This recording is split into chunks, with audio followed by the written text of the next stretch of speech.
Selamat pagi semuanya, selamat malam ya dari US. Sebelumnya izinkan saya perkenalkan diri terlebih dahulu. Greetings from East Lansing. Nama saya Anissa Ramadhani Wijanto Putri. Biasanya teman-teman bisa panggil Anissa atau Nisa. Saya kebetulan merupakan salah satu awardee IISMA Michigan State University 2022.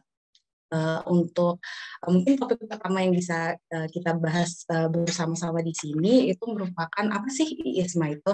Tadi Mbak Fitri juga udah lumayan lengkap ya menceritakan tentang apa sih program IISMA itu. Jadi mungkin di sini saya singkat aja. IISMA itu merupakan program beasiswa yang dikeluarkan oleh Kementerian Pendidikan dan Republik Indonesia dan merupakan bagian dari kampus Merdeka di mana IISMA bisa melakukan exchange program selama 1 semester di kampus-kampus ternama di dunia. Mungkin di sini saya akan membahas sedikit tentang bagaimana sih proses aplikasi untuk program IISMA ini. Yang pertama jelas ada proses seleksi dokumen.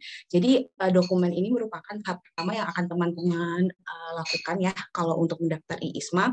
Untuk requirements dokumen sendiri bisa dicek di website IISMA. Di situ ada lengkap. Kira-kira ada transkrip nilai, surat rekomendasi dari kampus, kemudian English Proficiency Certificate, ada juga beberapa deklarasi seperti deklarasi bebas narkoba, deklarasi bebas dari kekerasan seksual, dan juga deklarasi bebas dari International Mobility Program lainnya.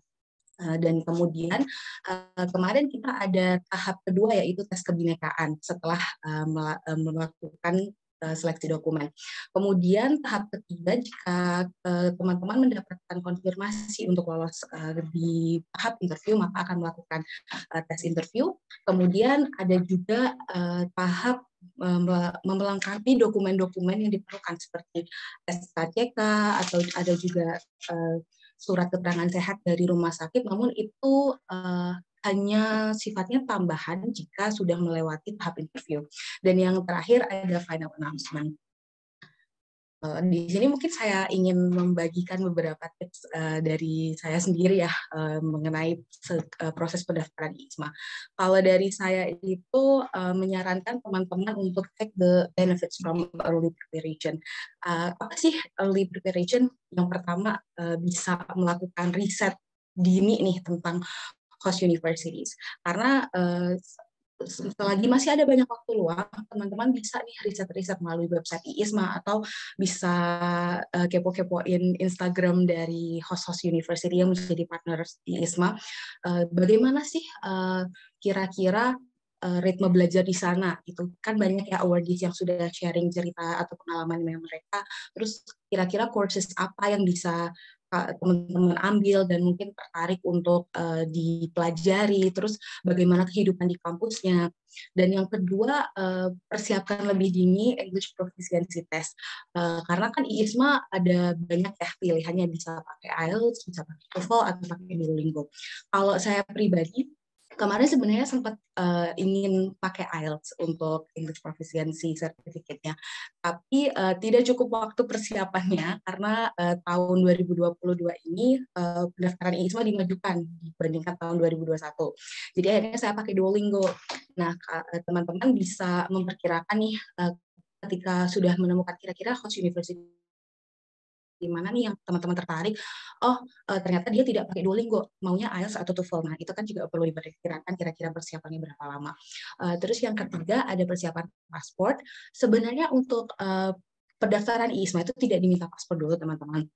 Tapi saran saya kalau mau sih tidak ada salahnya juga mempersiapkan paspor lebih dini.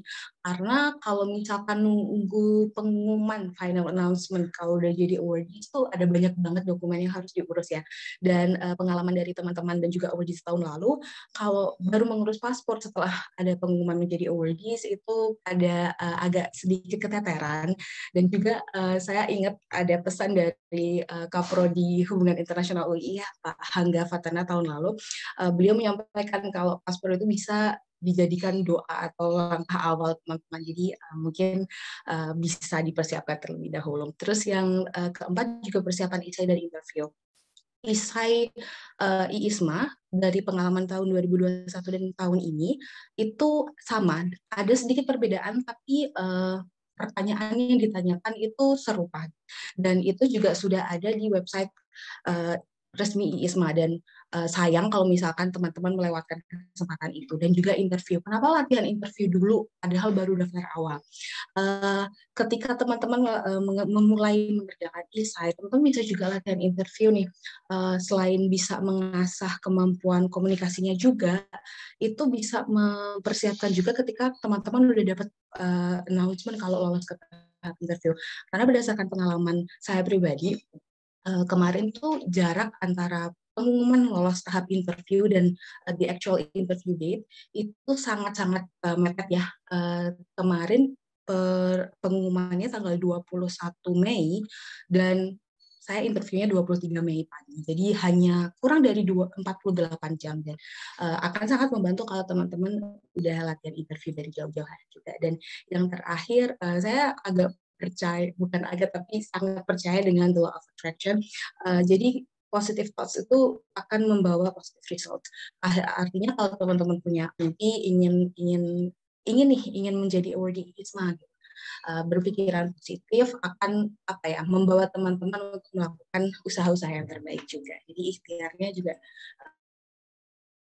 bisa dilaksanakan sebaik mungkin. Lalu untuk topik berikutnya, bagaimana sih campus life di MSU ini?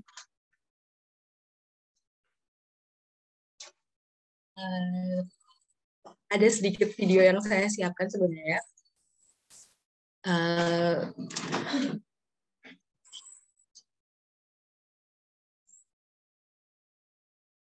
Ya, yang pertama adalah football. MSU ini sangat itu ya teman-teman, sangat familiar. Football itu merupakan hal-hal yang sangat besar di MSU karena MSU ini merupakan tergabung menjadi salah satu dari Big Ten Conference, yaitu konferensi football campus di Amerika Serikat, dan semua orang itu sangat bangga untuk menunjukkan jati dirinya sebagai Spartans atau warga MSU, dan di setiap minggu itu ada football game, dan di MSU itu sangat-sangat football itu sudah menjadi bagian dari budaya mereka. Jadi semua orang akan bisa nih ada budaya di mana satu atau bahkan 2 hari sebelum football game ini dimulai, orang-orang tuh udah pada datang ke lingkungan kampus, dan itu bukan hanya supporter di dalam kampus saja, tapi juga orang-orang lokal, masyarakat, ada bapak-bapak, ada ibu-ibu, alumni, kakek-kakek, dan juga bahkan anak-anak kecil, semuanya dibawa ke MSU, dan mereka bisa camping atau bahkan mendirikan tenda-tenda di mana mereka melakukan barbecue party atau sekedar mendirikan tenda-tenda, dan juga ada layar monitor untuk menonton football game itu dengan keluarganya. Jadi sangat-sangat sentral football di MSU ini. Yang kedua, student clubs. MSU itu memiliki lebih dari 500 student clubs dan semuanya ada. Mau yang serius seperti model United Nation, ada, mau klub debat, ada juga klub-klub yang lebih menuju ke hobi seperti Spartan Thrift Club atau bahkan Quidditch sendiri. Kalau saya sendiri itu ikut student clubs-nya ada UNICEF. Jadi di MSU ini ada UNICEF cabang MSU, dan ada beberapa kegiatan seperti volunteer dan juga penggalangan dana untuk anak-anak, dan penggalangan dana ini merupakan kolaborasi resmi dengan UNICEF pusat, jadi dananya juga akan disetorkan untuk membantu anak-anak di seluruh dunia juga. Terus ada juga, saya sebenarnya daftar Spartan Thrift Club juga, terus bahkan ada Salsa Dance Club juga teman-teman, jadi sangat-sangat beragam. Dan di sini sistem student clubs itu ketika teman-teman mendaftar itu tidak mengikat, jadi teman-teman boleh datang nih ke satu atau 2 pertemuan aja. Kira-kira menarik nggak ya untuk diikutin? Kalau misalkan teman-teman tertarik untuk lanjut, ya silakan lanjut. Tapi kalau misalkan, oh topik minggu ini kegiatannya nggak asyik, aku skip dulu, itu boleh-boleh aja. Jadi sangat-sangat tidak mengikat, bisa keluar atau bergabung sesuka hati teman-teman saja. Terus yang ketiga,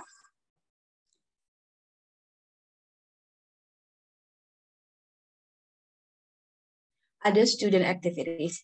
Selain student clubs, MSU itu tuh memiliki banyak sekali aktivitas yang bisa dilakukan mahasiswanya setiap hari bahkan. Contohnya di gambar yang di video kiri ini ada ice skating. Jadi kita pernah nih free ice skating bareng-bareng semua orang. Dan yang di sebelah kanan adalah kegiatan Bridges International Garden Party. Jadi kita diundang untuk main games, piknik di parks, terus main main soccer dan lain sebagainya. Hanya untuk senang-senang saja di weekend seperti itu. Selain itu juga ada aktivitas seperti stargazing. Jadi kemarin ada kolaborasi antara student members dengan MSU sendiri untuk mengadakan event stargazing. Jadi mereka menyediakan banyak sekali teleskop untuk teman-teman bisa melihat ada bulan-bulan dan bintang-bintang di angkasa itu bisa kelihatan semua. Jadi itu kemarin menarik sekali untuk diikuti. Terus yang selanjutnya tentu ada dorm life, karena di MSU ini kita sistemnya tinggal di asrama kampus ya, dan kita memiliki kurang lebih 10 asrama. Kalau yang ada di foto ini merupakan asrama saya sendiri, yaitu Wonders Hall. Terus juga di setiap hall atau asrama itu memiliki study room. Terus ada juga classes. Di sini menariknya, ruangan kelas-kelas itu banyak yang di asrama, di gedung asrama. Ini salah satu kelas yang saya ikuti, yaitu Introduction to Financial Literacy, dan letaknya itu sangat dekat dengan asrama saya. Jadi tinggal kayak turun 5 menit udah nyampe kelas. Dan yang di paling kanan ini ada bus rides. Jadi di dalam kampus kita moda transportasi utamanya adalah dengan bus, dan itu gratis untuk seluruh mahasiswa. Kemudian food, ini saya nggak bosan-bosannya promosi tentang food kalau ngomongin tentang MSU, karena sebagai bagian dari dorm life, kita terikat di dining plan, di mana kita bisa menukarkan combo dan juga bisa makan setiap hari gratis, tinggal masukin terus tap ID card, dapat breakfast, lunch, dinner di dining halls. Terus selain itu kita bisa nukerin makanan, ada snack-snack gitu di Spardy's Market, dan juga kita bisa nukerin Starbucks secara gratis setiap minggunya. Dan selain opsi makanan yang termasuk di dalam meal plan itu, kita juga sering banget dapat free food. Contohnya seperti yang kayak tadi ya, football game misalkan, ada banyak yang mendirikan tenda-tenda itu, kita bisa dikasih free food secara random gitu. Kamu jalan terus ditawarin, do you want some biscuits or sandwiches, dan ya udah gitu aja. Banyak banget yang menawarkan makanan-makanan di student activities juga. Terus kalau academic culture di MSU itu gimana sih? Yang pertama, class dynamics. Kalau misalkan di Indonesia, itu biasanya kan kita satu semester bisa ambil 8 sampai 10 kelas, mungkin ada ya. Nah, kalau di sini itu kebanyakan cuma ambil 4 kelas. Dan setiap kelas itu pertemuannya bisa sampai 2 atau 3 kali dalam seminggu. Jadi sangat cukup berbeda gitu. Terkesan sedikit kelasnya yang diambil cuma 4. Kalau IISMA menyarankan 3-4 kelas ya. Dan saya ini ambil 4 kelas, tapi pertemuannya itu cukup padat setiap minggunya. Terus yang kedua, profesor. Di sini sama seperti yang tadi Mbak Fitri sampaikan ya, profesor di sini itu kayak teman. Jadi kalau misalkan ada diskusi atau apa, itu benar-benar ngajak ngobrol, engage with the students. Jadi kalau kita mau menyampaikan sanggahan atau pendapat, itu tidak ada rasa takut sama sekali, karena memang konsepnya seperti teman saja. Terus office hours, profesor dan juga teaching assistant di sini atau asdos ya, itu semuanya buka office hours. Jadi misalkan teman-teman ada pertanyaan tentang akademik atau tentang non-akademik yang masih berkaitan dengan studi plan dan lain sebagainya, bisa datang langsung di office hours. Biasanya diadakan online atau juga offline juga bisa. Terus study groups, di MSU itu ada beberapa study groups yang memang sudah terbentuk, misalkan chemistry study group itu udah ada dan yang jadi tutornya udah ada, teman-teman tinggal datang hari apa, jam berapa, di mana itu sudah terbentuk ya ibaratnya. Tapi ada juga yang study group mandiri, jadi bisa mendirikan secara mandiri bersama misalkan teman-teman satu kelas gitu. Terus exams di sini, yang menarik, kalau misalkan kita di Indonesia itu kan sering ya ada UTS dan UAS. Kalau di sini tuh examnya lebih ke setiap unit atau setiap bab gitu daripada UTS atau UAS. Jadi satu mata kuliah itu bisa sampai 3 atau 4 kali exam dalam satu semester. Tapi gantinya kita nggak ada UTS dan UAS gitu. Terus assignments kurang lebih sama, ada quiz, ada paper. Kebetulan yang kelas yang saya ambil itu semuanya social sciences ya. Jadi nggak terlalu beda sama yang biasanya saya lakuin di hubungan internasional UI. Ada paper, ada quiz, ada group discussion gitu. Namun yang agak bedanya di sini grading system dan feedback. Semua assignments yang kita kumpulkan itu dapat submission ID. Jadi ibaratnya dapat receipt dari MSU-nya kalau udah ngumpulin. Dan ini enaknya teman-teman nggak perlu takut nih, oh assignment aku, tugas aku kemarin beneran udah kesubmit atau belum nih, karena emang udah ada buktinya, udah ada confirmation ID-nya bisa di-track gitu kalau udah kesubmit. Dan feedbacknya, setiap assignment yang dikumpulkan itu pasti akan dapat rincian nih, misalkan nilai 98 tuh didapetin dari mana, kurangnya apa gitu. Contohnya paper terutama. Ada satu kelas yang sangat menarik bagi saya, itu adalah social comedy, social differentiation through comedy. Jadi kita setiap kelas itu cuma belajarnya dari Netflix atau komedi episode gitu. Terus nanti kita group discussion, membicarakan masalah-masalah inequality yang terjadi melalui komedi itu. Dan di sini setiap 2 minggu kita dapat tugas untuk membuat reflection paper gitu ya. Dikembalikan itu feedbacknya ada di setiap paragraf. Jadi benar-benar dibaca setiap paragraf, dikasih note kecil, kamu udah bagus atau kurangnya di sini bisa coba diperbaiki di paper berikutnya. Jadi saya suka banget sama sistem gradingnya di MSU. Terus yang terakhir mungkin apa aja sih pelajaran-pelajaran yang bisa saya ambil atau dapatkan dari menjadi seorang ISMA awardee. Yang pertama, menjadi seseorang yang atentif. Dari tahap persiapan itu sudah banyak sekali dokumen yang teman-teman harus urus gitu ya, dan itu mengajarkan saya untuk menjadi seorang yang teliti, terus tanggung jawab, apalagi setelah menjadi awardee itu semakin banyak tanggung jawab dan hal-hal yang harus dikerjakan. Jadi ibaratnya teman-teman harus perhatian nih sama tanggung jawabnya sendiri gitu. Oh, aku harus melakukan ini, nggak tergantung sama orang lain. Terus yang kedua, adaptability, tentu saja ketika udah jadi ISMA awardee harus tinggal di negara asing, terus harus adaptasi dengan culture yang ada di lingkungan setempat, dan itu harus dilakukan secara cepat ya. Dan yang ketiga ada critical dan creative thinking. Kenapa critical? Kebetulan dari semua kelas yang saya ambil itu merupakan kelas-kelas introduction ya.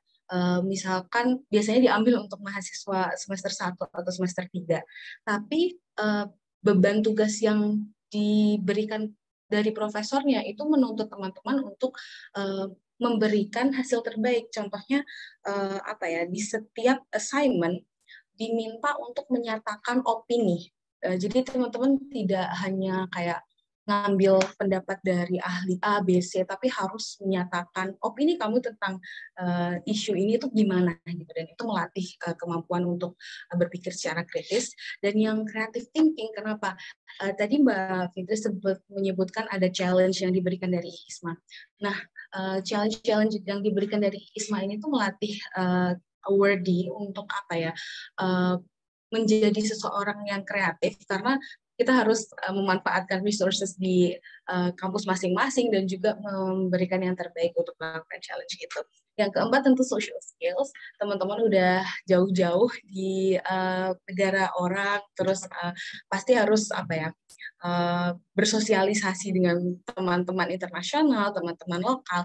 Dan menariknya di MSU kita kan dorm, jadi kita memiliki roommate. Setiap orang tahun ini roommate-nya nggak ada yang anak di ISMA, jadi kita semua dipasangkan dengan roommate, entah itu mahasiswa lokal asli Michigan atau sesama mahasiswa internasional, dan itu menjadikan apa ya, melatih kita untuk memiliki social skill yang lebih tinggi lagi. Dan yang kelima adalah resilience. Kata ini tuh sering banget saya dengar, dan juga mungkin teman-teman juga sering banget mendengarkan ini, mungkin dari Pak Rahmat atau Pak Andi ya, sering sekali. Resilience ini kan kemampuan seseorang untuk bangkit kembali dari hal-hal buruk yang pernah dialaminya gitu.